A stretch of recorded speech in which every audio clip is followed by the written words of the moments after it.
Hello friends, welcome to maths browser YouTube channel. और आज हम लोग पढ़ेंगे भारत के प्रमुख पर्व त्योहार और मेले के बारे में। भारत में कौन सा मेला या कौन सा त्योहार किस क्षेत्र में मनाया जाता है, इसके अलावा पर्व त्योहार और मेले से रिलेटेड वे कौन से इंपॉर्टेंट पॉइंट है जहां से क्वेश्चन आ सकता है और हमें जानना चाहिए, उन सभी बिंदुओं के ऊपर बात करेंगे। तो आइए शुरू करते हैं। इसके पहले अगर आप चैनल पर नए हैं तो सब्सक्राइब करके नोटिफिकेशन बेल को ऑन कर लें ताकि आपको पता चलता रहे कि हम कब और कितना वीडियो अपलोड करते हैं। और सबसे पहला त्योहार है पोंगल। और पोंगल त्योहार जो है ये तमिलनाडु राज्य में मनाया जाता है और ये मकर संक्रांति के जैसा होता है।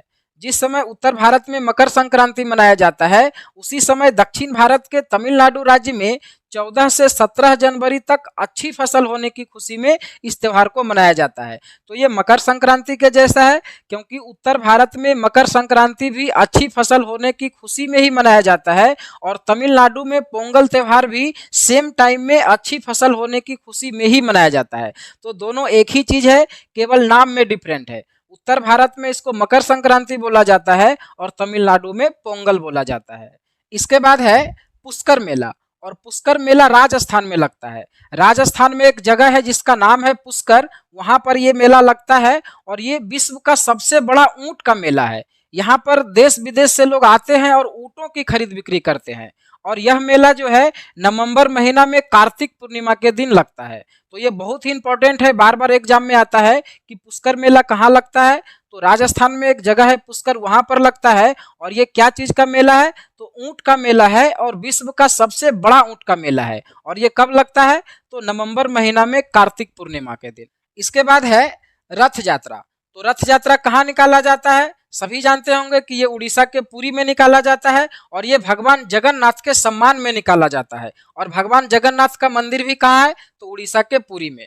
तो हर साल जून जुलाई महीने में भगवान जगन्नाथ के सम्मान में उड़ीसा के पुरी में रथ यात्रा का आयोजन किया जाता है। और इस रथ यात्रा में 3 रथ निकाला जाता है। आप यहाँ पर तस्वीर में देख सकते हैं किस तरह से रथ निकाला जाता है। और ये तीनों ही रथ कृष्णा, बलराम और सुभद्रा का होता है। तो जो भी इंपॉर्टेंट पॉइंट है यहाँ पर लिखा गया है। हर साल पुरी में जून जुलाई में भगवान जगन्नाथ के रथ यात्रा का आयोजन किया जाता है, जिसमें कृष्णा, बलराम और सुभद्रा का रथ निकाला जाता है ना। और इसके बाद है देवी धुरा मेला।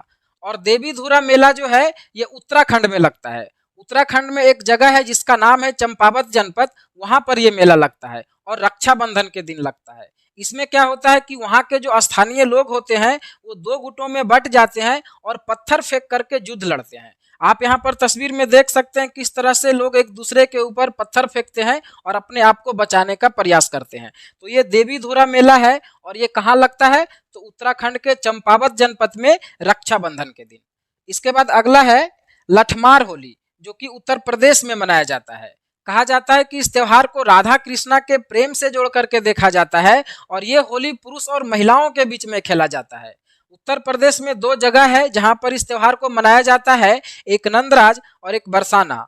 तो नंदराज के पुरुष और बरसाना के महिलाओं के बीच में इस होली को खेला जाता है। और इसमें क्या होता है कि महिलाओं के द्वारा पुरुष के ऊपर लाठी मारा जाता है और पुरुष अपने आप को बचाने का प्रयास करते हैं। आप यहाँ पर देख सकते हैं तस्वीर में किस तरह से महिलाएं पुरुष के ऊपर लाठी मारती है और पुरुष अपने आप को बचाने का प्रयास करते हैं। तो इस होली में महिलाओं के द्वारा लाठी मारा जाता है, इसीलिए इसको लठमार होली कहते हैं। तो ये कहाँ होता है? उत्तर प्रदेश में। तो वही सभी पॉइंट यहाँ पर लिखा गया है कि इस पर्व को राधा कृष्णा के प्रेम से जोड़कर देखा जाता है और यह होली नंदराज के पुरुष और बरसाना की महिलाओं के बीच में खेली जाती है। इसमें महिलाएं पुरुष के ऊपर लाठी मारती है, इसलिए इसे लठमार होली कहते हैं। और ये कहाँ मनाया जाता है? उत्तर प्रदेश में। इसके बाद है राजा परवा त्योहार। और ये त्योहार उड़ीसा में मनाया जाता है और इस त्योहार को पृथ्वी के नारीत्व के रूप में मनाया जाता है। कहा जाता है कि पृथ्वी जो है एक नारी के समान है और जिस समय इस त्योहार को मनाया जाता है उस समय 3 दिनों तक खेतों में कोई काम नहीं किया जाता है, क्योंकि ऐसा माना जाता है कि पृथ्वी जो है एक स्त्री के समान है और जिस तरह से हर स्त्री का मेंस्ट्रुअल साइकिल चलता है, जिसको एमसी बोलते हैं, उसी तरह से पृथ्वी का उस समय मेंस्ट्रुअल साइकिल चल रहा होता है और 3 दिनों तक खेतों में कोई काम नहीं किया जाता है। तो इसी को कहते हैं राजा पर्व त्योहार और ये कहाँ मनाया जाता है? उड़ीसा में। इसके बाद है ओणम। और ओणम कहाँ का त्योहार है? तो केरल का है, और ये बहुत ही इंपॉर्टेंट है, बार बार पूछा जाता है। तो ओणम त्योहार जो है ये केरल में मनाया जाता है, और इसमें दो इंपॉर्टेंट पॉइंट आपको याद रखना है। ओणम त्योहार जो है ये राजा महाबलीपुरम के स्वागत में मनाया जाता है, और इसमें नाव का कंपटीशन होता है ना। तो ये दोनों पॉइंट को आपको याद रखना है। यहाँ पर लिखा गया है कि यह 10 दिन का पर्व होता है। केरल में जो ओणम त्योहार होता है ये 10 दिन का होता है, और ये राजा महाबलीपुरम के स्वागत में मनाया जाता है, और इसमें नाव की प्रतियोगिता होती है। तो ये दोनों ही क्वेश्चन कई बार पूछा गया है कि किस त्योहार में नाव का कंपटीशन होता है, तो ये ओणम में होता है। और ये पूछा जाता है कि किसके स्वागत में ओणम त्योहार मनाया जाता है, तो ये राजा महाबलीपुरम के स्वागत में मनाया जाता है। तो ये दोनों ही पॉइंट याद रखना है। साथ के साथ ये भी याद रखना है कि ओणम त्योहार किस राज्य में मनाया जाता है, तो केरल में। इसके बाद है हरिहर मेला, और हरिहर मेला जो है बिहार में लगता है, जो कि बहुत ही इंपॉर्टेंट है, कई बार एग्जाम में पूछा गया है। और हरिहर मेला जो है एक पशु का मेला है, और पूरे एशिया का सबसे बड़ा पशु मेला है, जिसको सोनपुर मेला भी कहते हैं, आप नाम सुने होंगे। तो सोनपुर मेला या हरिहर मेला दोनों एक ही है, जो कि बिहार के वैशाली में लगता है, और एशिया का सबसे बड़ा पशु मेला है। इसमें देश विदेश से लोग आते हैं और पशुओं की खरीद बिक्री करते हैं, है ना।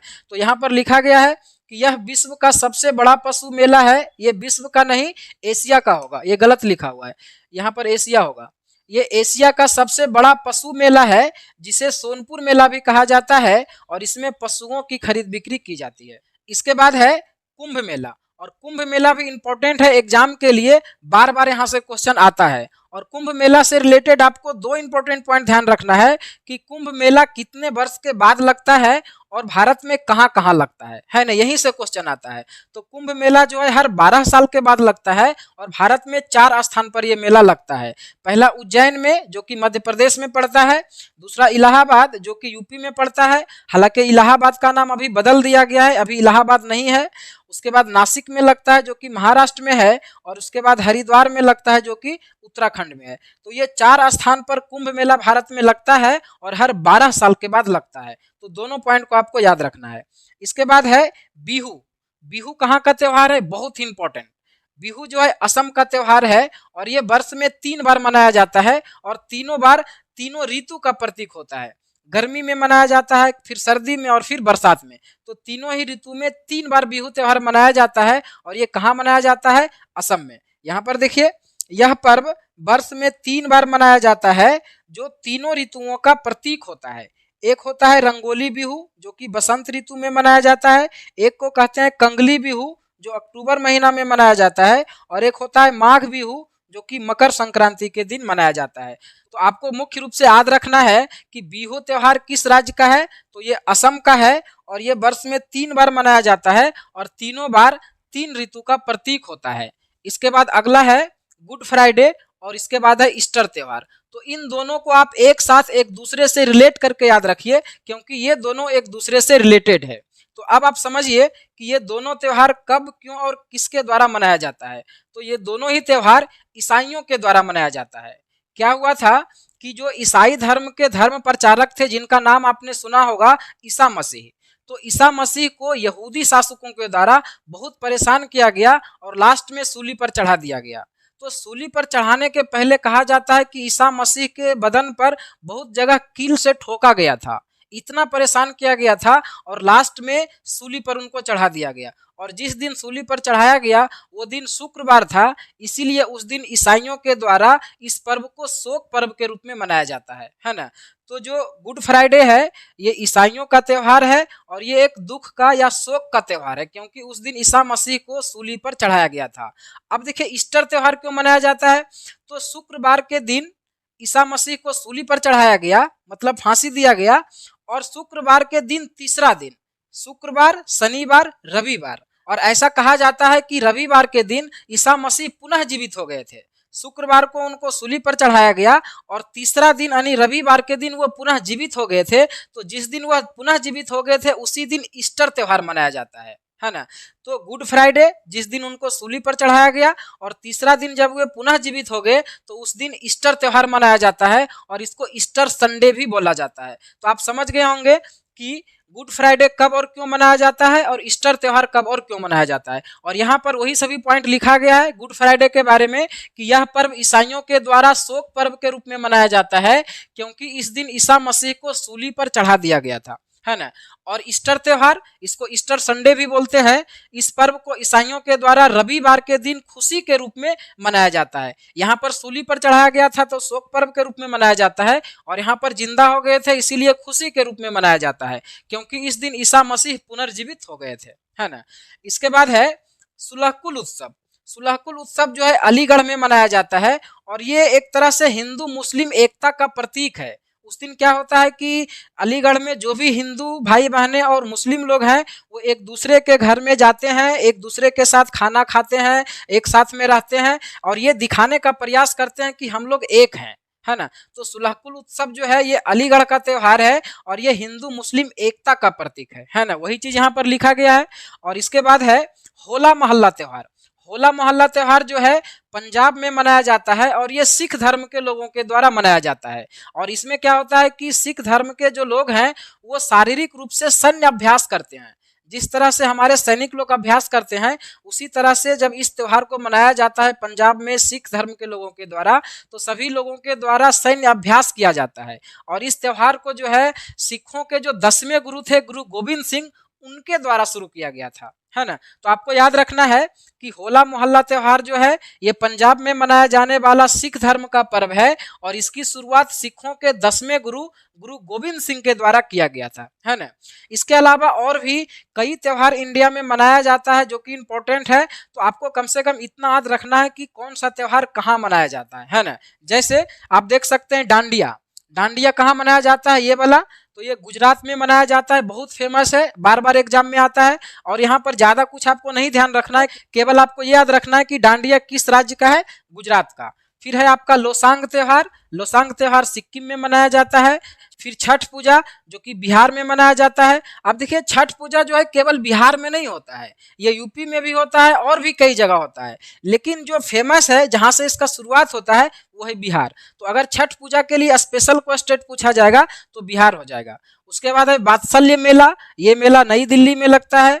बैसाखी त्योहार पंजाब में मनाया जाता है। सरहुल महोत्सव झारखंड में होता है जो कि बहुत इंपॉर्टेंट है। सगाई त्योहार मणिपुर में होता है। युगादि त्योहार गुजरात में मनाया जाता है और ये नव वर्ष का त्योहार है। जब नया साल आता है तो गुजरात में एक त्योहार मनाया जाता है, उसी को कहते हैं युगादि त्योहार। तो ये नव वर्ष का त्योहार है, आप यहाँ पर लिख सकते हैं, ये है। इसके बाद है कंबाला त्योहार जो कि कर्नाटक में मनाया जाता है। और ये कंबाला त्योहार जो है कर्नाटक में तब मनाया जाता है जब खेतों में फसल तैयार हो जाता है। खेतों में जब फसल तैयार हो जाता है, घर लाने लायक हो जाता है, तो उसी के खुशी में कर्नाटक में कंबाला त्योहार मनाया जाता है। तो आसानी से याद रख सकते हैं, का से कर्नाटक, का से कंबाला, है ना। बीसू पर्व जो कि केरल में मनाया जाता है और गुडी पर्व जो कि महाराष्ट्र में मनाया जाता है। देखिए ये सभी केवल स्टेट हम लिखे हैं, लेकिन ये बहुत ही इंपॉर्टेंट है। यहाँ से क्वेश्चन आता है तो यही पूछा जाता है कि कहाँ मनाया जाता है ना। तो केवल स्टेट याद रखना है, लेकिन सभी बहुत इंपॉर्टेंट वाले हम लिखे हैं, क्योंकि भारत जो है पर्व त्योहार से भरा हुआ देश है और कई त्योहार मनाया जाता है अलग अलग क्षेत्र में। तो सभी को नहीं, जो इम्पोर्टेंट है और जहां से क्वेश्चन आता है या आ सकता है केवल हम उसी को कवर किए हैं। तो इतना पर्व त्योहार आपको 100% याद होना चाहिए कम से कम कि कहाँ मनाया जाता है ना। तो बीसू पर्व केरल में, गुडी पर्व महाराष्ट्र में, और एक होता है लोसार महोत्सव जो कि लद्दाख में मनाया जाता है। इसके बाद है कर्मा त्योहार। तो कर्मा त्योहार बिहार में मनाया जाता है। बाबा गरिया पूजा त्योहार ये त्रिपुरा में मनाया जाता है। और त्रिपुरा के बारे में आप एक इम्पोर्टेंट पॉइंट जानते होंगे, अगर नहीं जानते हैं तो आप जान लीजिए कि त्रिपुरा एकमात्र ऐसा राज्य है भारत में जो 3 तरफ से बांग्लादेश से घिरा हुआ है। और ये क्वेश्चन कई बार पूछा जाता है कि कौन सा ऐसा राज्य है जो 3 तरफ से बांग्लादेश से घिरा हुआ है, तो कौन सा है, त्रिपुरा। और आसानी से याद रख सकते हैं, त्रिपुरा में देखिए त्रि लगा हुआ है और त्रि का मतलब ही 3 होता है। तो 3 तरह से घिरा हुआ राज्य बांग्लादेश से कौन है, त्रिपुरा। इसके बाद है एक बगवाल मेला जो कि उत्तराखंड में लगता है। हार्नबिल महोत्सव नागालैंड में होता है। चपचारकूट मेला मिजोरम में लगता है। जल्लीकट्टू त्योहार तमिलनाडु में मनाया जाता है और नुआखाई त्योहार उड़ीसा में मनाया जाता है।